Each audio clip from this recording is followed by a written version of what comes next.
Hello friends, good morning. आज की ताज़ा खबर में आपका स्वागत है। सबसे पहले ग्लोबल न्यूज़ के बारे में बात करेंगे, फिर कुछ इंडिया स्पेसिफिक इकोनॉमी न्यूज़ और फिर कुछ स्टॉक स्पेसिफिक न्यूज़ के बारे में बात करने वाले हैं आज।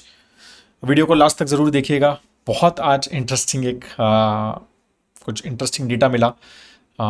उसके ऊपर एक नॉलेज सेक्शन आज हम लास्ट में करेंगे। तो उसके लिए ज़रूर आप वेट कीजिएगा। ठीक है, स्टार्ट करते हैं। पहले global news. Of course I think globally news जो है वो काफ़ी इम्पैक्टफुल रहेगी आज शायद मार्केट पे या ओवरऑल ग्लोब पे रहेगी, specially middle east tensions, right. तो जो एस्केलेशन ऑफ द द जो वॉर कह सकते हैं या फिर जो टेंशंस हैं in the middle east between Israel and Iran, वो इंक्रीज़ हो रही है। डे बिफोर येस्टरडे इवनिंग में ईरान ने कुछ मिसाइल्स जो हैं वो इज़राइल पे डाली और अब ऑफ कोर्स इज़राइल का यही अभी तक है कि भाई we will reply to that, right. And Iran is not Hamas and Iran is not Hezbollah as well, right. तो Iran is much much stronger militarily country. So अगर ये एस्केलेट होता है बिटवीन देम, जबकि कुछ कुछ चीज़ें कल जो हैं, जो स्टेटमेंट्स आई हैं वो थोड़ी सी इस तरह से आई है कि we don't want to escalate but we will reply, या फिर हमें कुछ करना है, तो इस तरह से आई है। और जो भी अटैक भी हुआ है, मिसाइल अटैक, एटलीस्ट जो न्यूज़ आया है वो ये है कि इसराइल को एज सच कुछ इम्पैक्ट नहीं हुआ because of their strong defence mechanisms. तो अब how much this whole situation can escalate is the question. इसकी वजह से अगर आपने देखा होगा, कल तो इंडियन मार्केट्स पर closed, but day before yesterday जो है, जब यूएस मार्केट्स का जो मंडे नाइट हमारा था, राइट, तो मार्केट्स वर ऑल 1% के आसपास डाउन थी। ठीक है, इवन यूरोपियन मतलब अपने एशियन मार्केट्स भी almost more than 1% they all were down because of ये कि भी ये एस्केलेट होगा तो this can create lot of issues. अब क्या क्या इश्यूज आ सकते हैं, राइट, अगर ये सपोज भगवान ना करे अगर एस्केलेट होता है तो क्या क्या इश्यूज आ सकते हैं। तो सबसे बड़ा impact is on oil. Middle east is a oil rich geography. Iran itself is a oil rich country, right. तो अगर वो इन्वॉल्व होता है डायरेक्टली और कुछ इस तरह के इम्पैक्ट्स होते हैं तो जो ओवरऑल ट्रेड रूट्स हैं, राइट, ऑफ ऑयल, उसके ऊपर इम्पैक्ट आ सकता है, राइट। ईरान के सप्लाई पे भी इम्पैक्ट आ सकता है। तो वो सारी चीज़ों के ऊपर इम्पैक्ट आ सकता है। This could increase oil prices in the market, जो ऑलरेडी इंक्रीज हुए हैं। ऑलमोस्ट 70 के नीचे आ गया था ब्रेंट, बट अब वो अगेन 73 के आसपास पहुंच गया है, तो कुछ थोड़ा बहुत बढ़ गया ऑलरेडी, राइट। तो ये जो है मेजरली ऑयल इकोनॉमी का इम्पैक्ट जो है ग्लोब पे, ये काफ़ी रह सकता है। तो oil prices can escalate more अगर ये चीज़ें बढ़ती हैं तो, right. And that is the biggest risk. अगर हम बात करें ना, there are of course other defence related risk as well, और कितना ये स्पिल ओवर होता है, क्या मोर कंट्रीज में join and all those things, तो वो एक कॉम्प्लिकेशंस जो हैं वो अलग है। तो ये सारी चीज़ें जो हैं काफ़ी एक आगे जो मतलब शॉर्ट टर्म में, this is the biggest risk which currently in Indian markets and global markets have, right. Yesterday जो है यूएस मार्केट्स ने, जबकि परसों गिरे, बट येस्टरडे जो है मार्केट ज़्यादा उनका इम्पैक्ट नहीं हुआ, right. They were mostly flat.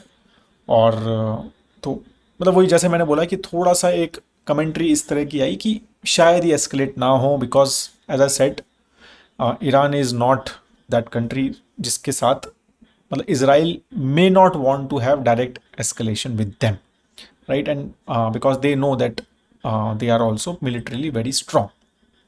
तो let's see but how it works. थोड़ा बहुत लगता है कि गुस्सा वगैरह होके और शांत हो सकते हैं क्या, तो that will be basically markets will see all those things, right. तो वही उसकी वजह से ही थोड़ा सा एक रिस्क एपेटाइट इन्वेस्टर्स का थोड़ा सा शॉर्ट टर्म में एक कॉम्प्लिकेटेड रह सकता है। विक्स भी ग्लोबली मतलब यूएस का काफ़ी बढ़ गया था, बट थोड़ा सा अब ये डाउन हो गया है, राइट। ओवरऑल यूएस इकोनॉमी में stronger than expected private payroll का ग्रोथ आया है सितंबर में, तो दैट वाज एक लिटिल पॉजिटिव ओवरऑल कि भाई इकोनॉमी ठीक ठाक है, इतना बुरा हाल नहीं है जितना कुछ एक आध दो डेटा पहले जो जुलाई वगैरह में बात हुई थी, तो उससे इतना ज़्यादा टाइम मतलब ख़राब नहीं है। Economy is doing well, right. और अगर इन्फ्लेशन भी कंट्रोल में है तो वो जो सॉफ्ट लैंडिंग की बार बार बात हो रही है वो लग रहा है कि वो हो रही है, राइट। तो all those things are basically happening in US market as well, right. और तो ऑफ कोर्स ओवरऑल एक सिग्निफिकेंट अनसर्टेनिटी की जो है वो बात हो रही है ओवरऑल, मतलब यूएस मार्केट में फ्रॉम रिचमंड फेड्स बार्किन जो है, जो कि फेड रिजर्व के प्रेसिडेंट हैं, रिचमंड फेड रिजर्व के, ठीक है। वहाँ पर एक पर्टिकुलर फेड रिजर्व भी अलग अलग जगह पे हैं, तो उसमें रिचमंड फेड रिजर्व के जो बार्किन हैं, उनके जो प्रेसिडेंट हैं, उन्होंने बोला कि भाई मतलब there is still significant uncertainty in the economy, right. And तो ये जो है रिकैलिब्रेशन हो सकता है इस 0.5% रेट कट का, राइट। तो all those things basically again थोड़ा सा एक कॉशियस अप्रोच जो है यूएस फेड जो है वो थोड़ा सा उस तरह से चल रहा है। Global head of equity strategies of Jefferies Chris Wood has said कि दे आर, उन्होंने इंडिया का वेट इन देयर ओवरऑल जो एक्सपोजर होता है उनका वो 1% कम किया है, चाइना का बढ़ा है। Again last week I think we all know कि चाइनीज़ ने एक बहुत बड़ा स्टिमुलस जो है वो किया था, मतलब दिया था मार्केट में, और उसकी वजह से काफ़ी एक रैली रही चाइनीज़ मार्केट्स में लास्ट वीक ऑफ सितंबर में। एंड उसकी वजह से थोड़ा सा एक फॉरेन इंस्टीट्यूशनल आउटफ्लो रहा from Indian markets as well. तो वो अगेन काफ़ी ज़्यादा जब एनालिसिस समझ रहे हैं तो जो भी उनका वो स्टिमुलस है वो माना जा रहा है कि वो इवन तो काफ़ी बड़ा है but still it may not have a significant impact at least in short to medium term, because issue जो है वो काफ़ी बड़ा है, उतना जो है उसके वजह से ज़्यादा बेनिफिट नहीं होगा। But let's see how things goes, right. कुछ इंडियन इकोनॉमी की अगेन पीएमआई, जैसे ही मंथ का स्टार्टिंग होता है पीएमआई डेटा आता है तो थोड़ा सा स्लो आया। 56.5 का पीएमआई इंडेक्स जो मैन्युफैक्चरिंग पीएमआई इंडिया का है वो आया। 57.5 था ये अगस्त में, थोड़ा कम हुआ है, राइट। तो एक्सपेंशन एक्टिविटी तो है, एक्सपेंशन तो हो रही है, जब 50 से ऊपर एक्सपेंशन ही है, right. But expansion which was happening 3-6 months से वो थोड़ी सी स्लो डाउन लगती है in manufacturing perspective. But again we should take all this data because ये सब डेटा जो है ये काफ़ी एक रिसर्च ओरिएंटेड, मतलब मार्केट रिसर्च टाइप के कुछ एक सैम्पल्स से होती है, राइट। तो वो सब चीज़ें भी हमें समझनी है। तो we will see the trend, I think we should, एक आध दो डेटा कम और ज़्यादा से हमें इम्पैक्ट नहीं होना चाहिए, हमें ट्रेंड देखना है एंड देन अकॉर्डिंगली अगर इशू है तो we will understand from that, right. MPC जो है, मतलब इंडिया की जो मॉनेटरी पॉलिसी कमेटी है रिजर्व बैंक की, राइट, उसमें 3 नए मेंबर जो हैं वो ऐड हुए हैं और अभी 3 डे का मीटिंग स्टार्ट होने वाली है एमपीसी की फ्रॉम टुमारो, मतलब फ्रॉम टुडे ऑनवर्ड्स। और तो ये 3 नए मेंबर्स अब ये ऐड हैं, तो थोड़ा सा ये चल रहा है कि क्या इंटरेस्ट रेट्स कम करेगी क्या आरबीआई, बट एक्सपेक्टेशन नहीं है। I think market is not expecting, mostly it will B status को, जो इंटरेस्ट रेट्स हैं वो वैसे ही रहेंगे, क्योंकि अभी भी एक फूड इन्फ्लेशन का कॉम्प्लिकेशन है which I think RBI governor said before also कि फूड इन्फ्लेशन थोड़ा सा हमारे लिए ज़्यादा है, we want to control that as well.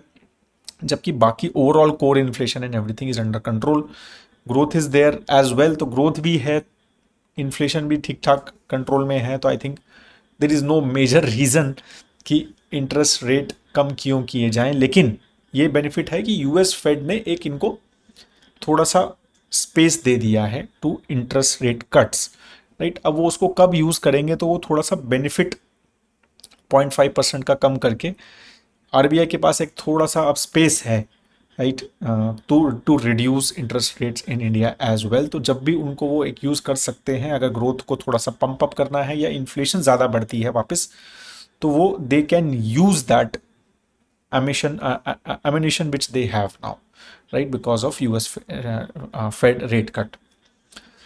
Market specific अगर बात करें तो again this can have some impact कि सेबी की मीटिंग हुई ऑन मंडे, राइट। उसमें काफ़ी सारे चेंजेस उन्होंने किए और न्यू रूल्स जो एफएनओ ट्रेडिंग के ऊपर जो पहले भी सेबी चेयरमैन ने बात की थी, उसके ऊपर अप्रूवल उस मीटिंग में हुआ है। अब जब सर्कुलर वगैरह आएगा तो ज़्यादा पता चलेगा।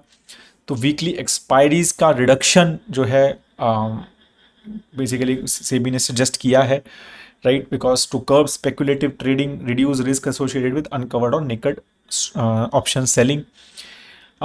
कॉन्ट्रैक्ट साइज को भी इंक्रीज किया है। मिनिमम ट्रेडिंग अमाउंट जो है डेरिवेटिव जो है वो पहले 5 से 10 लाख था, उसको 15 लाख करने की बात जो है की है, और ये बात हो रही है कि ये 20 लाख तक करने की बात है, right. Extreme loss margin of 2% जो है उसको इंप्लीमेंट करने की बात की है as well. Upfront collection of premiums की बात की है, पहले से ही ब्रोकर को बोला है कि भाई आप पहले ही अपफ्रंट करो उसको। तो ये काफ़ी सारे चेंजेस जो हैं इस तरह से किए हैं ताकि जो है volume in futures and option market जो है हमारे ऑप्शंस और फ्यूचर्स एफ-एन-ओ ट्रेडिंग में कम हो, because we have one of the biggest volumes in the world. And बार बार ये बात हो रही है कि because of big hedge fund जो हैं ये बहुत ज़्यादा पैसा, इंडियन रिटेलर्स जो ये एफ-एन-ओ ट्रेडिंग करते हैं उसका पैसा जो है, जो इसमें स्टॉलवर्ड्स हैं, जो बड़े बड़े अल्गो ट्रेडर्स हैं, जो हेज फंड्स हैं, वो इनका पैसा वहाँ बाहर चला जाता है and they take that money and they get all the benefits. तो इसके ऊपर काफ़ी ज़्यादा SEBI is taking some strict action to reduce the volume which may have again some impact on markets as well. बाकी सितंबर अक्टूबर फर्स्ट वीक है तो कुछ कुछ डेटा आता है, जैसे ऑटो सेल्स का डेटा, तो टू व्हीलर में एक काफ़ी अच्छा ग्रोथ नज़र आया। बजाज ऑटो में ऑलमोस्ट 22% का ग्रोथ था in September as compare to September 2023। 4 lakh overall उन्होंने यूनिट्स बेचे वॉल्यूम वाइज, तो that was very good. TVS also had a 22% increase in volume, ठीक है। तो उन्होंने भी ऑलमोस्ट 4.7 लाख यूनिट्स बेचे हैं। हीरो मोटोकॉर्प का भी 19% ग्रोथ हुआ, 6.37 लाख मोटरसाइकिल्स एंड स्कूटर उन्होंने बेचे हैं। इलेक्ट्रिक टू व्हीलर की जहाँ तक बात है, बजाज ऑटो जो है सेकंड बन गए अब, देखो 19,000 उन्होंने बजाज चेतक स्कूटर बेचे हैं, और टीवीएस जो है वो थर्ड है विद 17,800 IQ मॉडल्स, राइट। तो ये सारे बेनिफिट्स हैं। अगर फोर व्हीलर की बात करें तो उसमें थोड़ा सा स्लो डाउन था, 4% डिक्लाइन था मारुति का, अगर हम बात करें वॉल्यूम की। And Tata Motors was 8% decline, ठीक है। Hyundai was also in decline. Mahindra and Mahindra का पॉजिटिव रहा एसयूवी की वजह से, ओवरऑल 24% पॉजिटिव रहा उनका। बाकी कुछ कुछ क्वार्टरली अपडेट्स आए, जैसे स्टार्ट में आते हैं तो मैरिको ने कहा है कि भाई हम तो mid single digit volume growth ही है, राइट। और तो उन्होंने रीजंस मेजरली दिए कि भाई ज़्यादा बारिश हो गई, राइट। तो वो भी एक कई रीजंस रहते हैं। एंड अगेन रूरल ग्रोथ जो है वो इतनी ज़्यादा नहीं आई है, राइट। बाकी I think results will come, तो we will get more commentary from the management, but जो भी आया है वो सारी चीज़ें इसी हिसाब से आई हैं कि ओवरऑल जो है सिर्फ मिड सिंगल डिजिट का ग्रोथ रहा है। रेवेन्यू जो है वो हाई सिंगल डिजिट का ही रहा है for the company in the last quarter. Dabur का भी सेम आया, उन्होंने भी कहा mid single digit revenue dip हुआ है, उनका रेवेन्यू डिप है, और due to floods and inventory issues, that's what they said, right. और ग्रोथ जो है आ रही है वो ई कॉमर्स और क्विक कॉमर्स से आ रही है मेजरली, राइट। और तो ये सारी चीज़ें उन्होंने बोला कि फ्रॉम देयर पर्सपेक्टिव। अगर हम बाकी माइनिंग सेक्टर की बात करें तो हिंदुस्तान जिंक ने बोला है कि they had a highest ever second quarter for mined and refined metal productions, right. तो वो थोड़ा अच्छा रहा। Overall mined production increase 2% year on year to 256 KT, right. तो ये उन्होंने बोला। कोल इंडिया ने भी कहा कि हमारा प्रोडक्शन 1% गिरा है इन Q2, राइट। और NMDC ने कहा कि प्रोडक्शन 1.3% बढ़ा है इन Q2। ITC का जो ITC इन्फोटेक है, उनकी जो सब्सिडरी है जो कि IT कंपनी है, they have acquired a cloud solution company Blazeclan करके फॉर 485 करोड़ रुपीज़। 100% एक्वायर किया है उन्होंने इस कंपनी को, राइट। और तो again cloud is a big growth area. This company operates in various geographies, India, US, Canada, Singapore, right। और again ITC I think is quite focusing on their ITC Infotech as well. CCI has approved Mankind's Pharma's purchase of Bharat Serum, जो I think कुछ 15-20 दिन पहले उन्होंने announce किया था, शायद 1 महीना पहले अनाउंस किया था, I don't remember the exact date, but Bharat serum acquisition तो वो अब CCI ने अप्रूव कर दिया है, right. So these are the major news, right. तो I think definitely the global factors will have an impact कि चाइना का स्टिमुलस प्लस मिडल ईस्ट की tension, right. And third will be overall US markets का जो data कुछ कुछ आ रहा है, राइट। तो overall I think these 2-3 factors will have some impact, and crude oil prices कैसा रहता है, तो वो सब इम्पैक्ट्स ही आज मेजरली आई थिंक मार्केट्स पे रहने वाला है। प्लस सेबी के जो ये रूल्स हैं इसके ऊपर भी थोड़ा बहुत इम्पैक्ट रह सकता है। ठीक है, स्टार्ट करते हैं आज का नॉलेज सेक्शन। तो as I said it is very interesting, ये डेटा मुझे मिला from one of a deck which one of my analyst share with me. This is JP Morgan asset management. तो ये यूएस का ETF का है data, right. तो ETF की बहुत बात होती है स्पेशली इन यूएस, राइट। तो हाउ इट हैज़ इंक्रीज्ड, क्या इसका ट्रेंड रहा, तो बहुत इंटरेस्टिंग ये मुझे डेटा मिला, राइट। और तो you can also see this, right, कि how things have been in US. Like पहला ETF 1993 में लॉन्च हुआ था यूएस में, राइट। और अब जो है अगर हम इनके हिसाब से देखें तो $9.8 trillion is basically invested into ETFs। अब ETFs बहुत टाइप के होते हैं, इंडिया में भी हैं, बट वहाँ पर थोड़े ज़्यादा टाइप के हैं। और एक और चीज़ है कि आपको लगेगा कि क्या $9.8 ट्रिलियन तो बहुत ज़्यादा पैसा हो गया, राइट। तो म्यूचुअल फंड्स में कितना है, तो म्यूचुअल फंड अभी भी still I think 68% money is still in mutual funds, right, and 32% now asset under management is in ETF. 10 years back this I think was hardly this 32% was hardly I think 8 to 10%. तो काफ़ी increase हुआ है ETF का share in United states. अब ये बहुत ही ज़बरदस्त chart है, देखो अब कैसे इन्होंने बताया कि सेक्टर ETF जो है 1999 में लॉन्च हुआ। फैक्टर ETFs जैसे हमारे momentum ETF, alpha ETF, beta ETF, इसको फैक्टर ETFs बोलते हैं, वो 2000 में लॉन्च हुआ था वहाँ पे। फिर बॉन्ड ETFs 2000, हमारे यहाँ भी बॉन्ड ETFs हो गए हैं लॉन्च, तो वो 2002 या 2003 में हुआ। फिर कमोडिटी ETF वो भी हैं हमारे यहाँ, गोल्ड ETFs हैं, तो 2005 में लॉन्च हुआ। फिर leverage and inverse ETF, active ETF जो हैं ये इंडिया में नहीं है, 2008 में लॉन्च हुआ। एक्टिव ETF मतलब कि ETF भी एक्टिवली मैनेज्ड है, ETF है ETF ही, जैसे हमारे यहाँ तो जितने भी ETF है सब पैसिव मैनेजमेंट और इंडेक्स बना हुआ है उसका ETF है। बट अब जैसे कोई फंड है, म्यूचुअल फंड है, सपोज एग्जांपल किसका ले लें, कोई भी large cap SBI blue chip fund suppose, right. अब ये तो फंड है, इसका ETF अगर वही फंड अच्छा बहुत अच्छा कर रहा है और आपको कहता है यार ETF भी चाहिए मुझे, मेरे को ना इसमें ट्रेडिंग करनी है या मुझे इसको मार्केट टाइमिंग पे बाय एंड सेल करना है, राइट, तो वो सब चीज़ें करनी है, तो ये option can be given to SBI mutual fund कि ठीक है आप एक SBI ब्लू चिप कि SBI ब्लू चिप ETF भी लॉन्च कर दो। तो अगेन सेम थिंग कि it will be actively managed ETF, वो ऑलरेडी लॉन्च है वहाँ पर, इंडिया में नहीं है। About 1000 funds in United States. फिर देखो आप एक्टिवली मैनेज, देखो ये जब लॉन्च हुआ तो फिर कैसे कैसे एक्टिव मैनेज्ड का यहाँ पर एलोकेशन थोड़ा सा, ये ब्लू कलर जो है ना ये AUM बढ़ने लग गया। फिर मेजरली कब से स्टार्ट हुआ है, 2019 में उन्होंने एक ETF रूल पास किए थे SEC ने वहाँ पे, जैसे यहाँ पर सेबी है वहाँ पर SEC है, राइट। तो उनके बाद वहाँ पर तो उसमें ना काफ़ी ज़्यादा फ्लेक्सिबिलिटी दी थी कि आपका कोई ETF है वो लॉन्च कर लो, पूछने की ज़रूरत नहीं है, तो काफ़ी सारी फैक्टर है कोई दिमाग में तो कर लो लॉन्च, तो काफ़ी ईजी कर दिया था ETF को लॉन्चेस को। बहुत सारे फिर ETF लॉन्च स्टार्ट हो गए, right. And active ETF semi transparent was launch, तो सेमी ट्रांसपेरेंसी मतलब पूरी ट्रांसपेरेंसी की ज़रूरत नहीं है, तो वो भी सब चीज़ें लॉन्च किया। तो इस तरह से वो काफ़ी, फिर बिटकॉइन ETF लॉन्च हुआ, राइट, लास्ट ईयर। तो अगर आप देखोगे कि देखो ये जब फैक्टर ETFs काफ़ी अच्छे से ग्रो हो रहे हैं यहाँ पे, राइट। फैक्टर जैसे इंडिया में भी अब फैक्टर ETFs की बात हो रही है ना, मोमेंटम वगैरह की, मैं वीडियोस बना रहा हूँ तो बहुत सारे लोगों का कमेंट देखो आप, तो मोमेंटम है, अल्फा है, लोग उसको देख रहे हैं, लाइक वैल्यू ETFs हैं, राइट, या फंड्स हैं, इंडेक्स फंड्स हैं, ETFs हैं, राइट। तो वो भी काफ़ी देखो अब बड़ा, green colour is quite big, right. और अब ये एक्टिव ETFs भी वहाँ पर नया पैसा काफ़ी ज़्यादा, ऐसा बोल रहा है कि लास्ट ईयर जो पैसा आया है ETFs में 29% एक्टिव ETFs में आया है, राइट। तो एक्टिव ETFs का ऑफकोर्स एक्सपेंस रेशियो वगैरह ज़्यादा होगा, right, but majorly just gives flexibility to some of the investor. कई लोगों को ETFs में इन्वेस्ट करना पसंद है कि भाई मेरे को मतलब हर टाइम की वैल्यू दिखे, मेरे को एंड ऑफ द डे नहीं दिखे, तो वो सब चीज़ें हैं। तो बट ये बहुत इंटरेस्टिंग है, टोटल 3596 ETFs तो राइट, तो यू कैन इमेजिन, राइट, कि भाई इतने ज़्यादा ETFs हैं, ये कैसे, उसमें से भी चूज़ करने के लिए एडवाइजर चाहिए, राइट। तो $9.8 trillion now it is being manage. Market cap weight जैसे हमारे निफ्टी 50 है, NSE 100 है, निफ्टी 500 है, इस तरह के, तो अभी भी मेजरली वही है।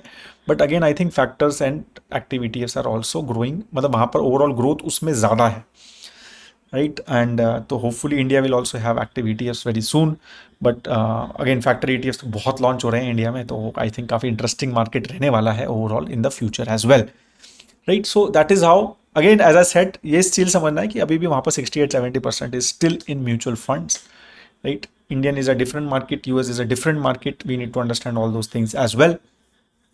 तो बट ये काफ़ी इंटरेस्टिंग है space overall, and I think we should track it as well. That is all I have on this knowledge section and on this video. I hope that आपको ये अच्छा लगा, राइट? अगर आपको अच्छा लगा तो प्लीज़ लाइक ज़रूर कीजिए वीडियो को, और अगर आप फ्रेंड्स एंड फैमिली के साथ शेयर कर सकते हैं तो that will be very very helpful. Thank you so much guys, have a great time ahead. जय हिंद.